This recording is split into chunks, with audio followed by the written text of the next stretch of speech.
Let's go get him again. After giving my thoughts on Naughty Leather and Hot Pepper from the same line, it's my turn to give Amber Fever a spin. Let's go.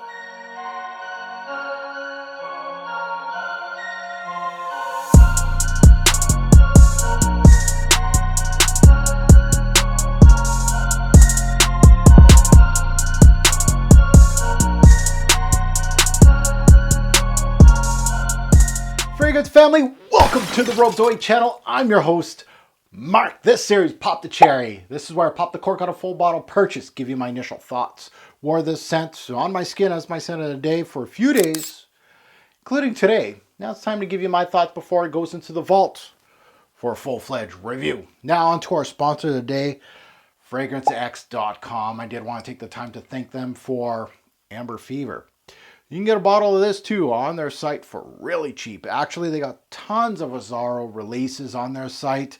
Check out Fragrance X. Support me by utilizing my coupon code, my channel name, Robes08, in their coupon section, and you get 15% off on your purchase. So let me introduce you to Azzaro Puram Amber Fever from the house of Azzaro. Now let's go under the hood. Let's take a look at some stats on this one. Release date was back in 2018. Nose behind this one is Domicile Berthier. Major notes to my nose were amber, cacao, and clary sage. So time to crack this one open. Let's remind me of this introduction. I do have it, of course, scent of the day. Dry down is there, nice and alive.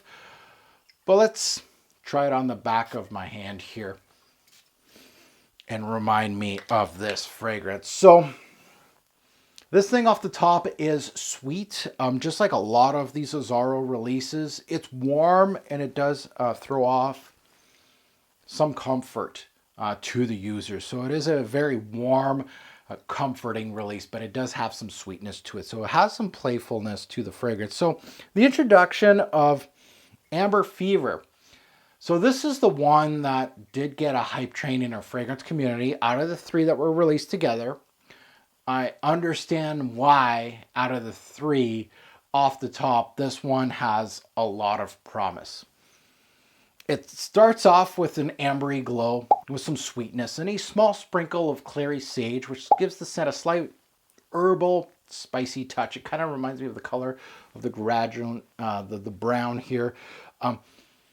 The surprising part of this introduction was the soft, subtle cacao note here that came in and out of the scent and gave it an interesting edge. Not quite gourmand, not there.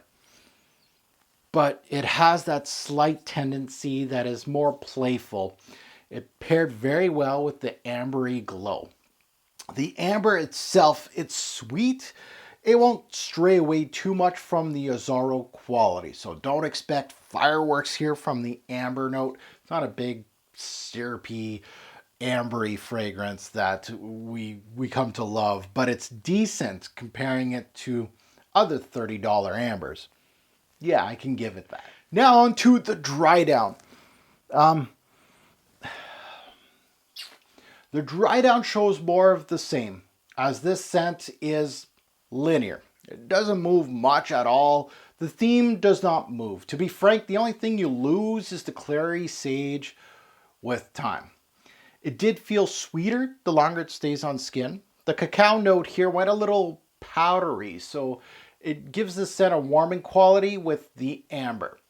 The resinous quality, and I'm saying resinous lightly, is from the amber. It does not have that syrupy, thick ambery that many excellent ambers do have, so don't expect that. I don't think a lot of us would expect that from an Azzaro release. It's very light, take it down a notch type of amber that actually works. There's tonka in here, but like the cacao doesn't show much of its personality. You get a little bit here, a little bit there. You get a little bit of the almond note, I felt, but that's not a game breaker in this release.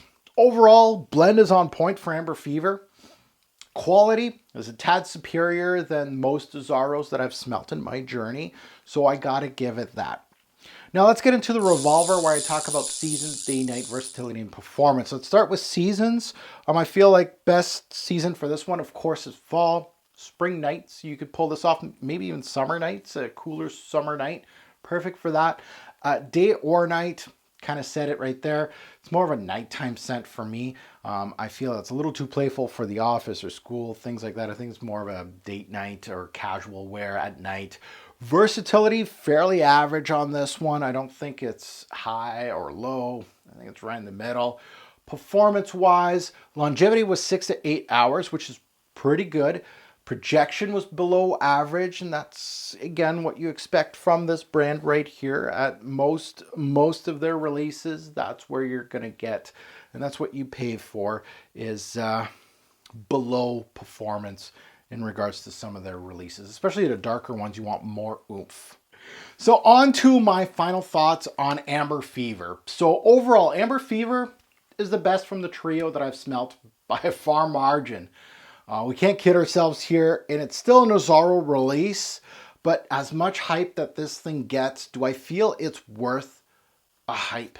For 30 bucks, might be a good purchase for someone that is just starting.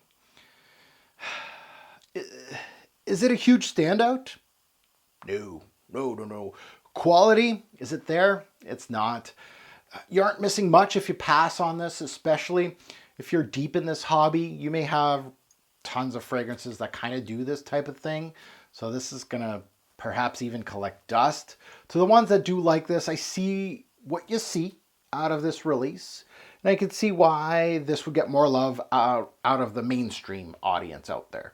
I feel like for the mainstream out there, if you see all three of them in the bargain bin, and I'm talking about this one and the leather one, I feel like this is the one to grab if they're all at the same price, definitely. Overall, I did like this blend. I felt the three major players, the clary sage, the amber, and the cacao worked really well together in this release, and hence the reason it gets so much love in the fragrance community. For 30 bucks, you can do worse. You definitely can. So it gets a thumbs up for me, actually.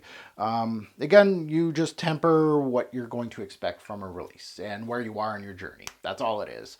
But if you own things like Armani Codes and La Nuit de l'Homme and things like that, this ain't going to replace it. Those are better releases than this thing, honestly. But we'll see. Now it goes into the vault for a full-fledged review. So I'm done with you. Now it's time for you to give us the comments below. Tell us what you think about Amber Fever. You can agree, disagree with what I think. Love to see the different type of comments on my videos, and looking forward to reading your comments. At the end of the day, a great or poor fragrance will make a lasting impression. Choose your scent wisely. Thanks for watching, YouTube. Have a good one.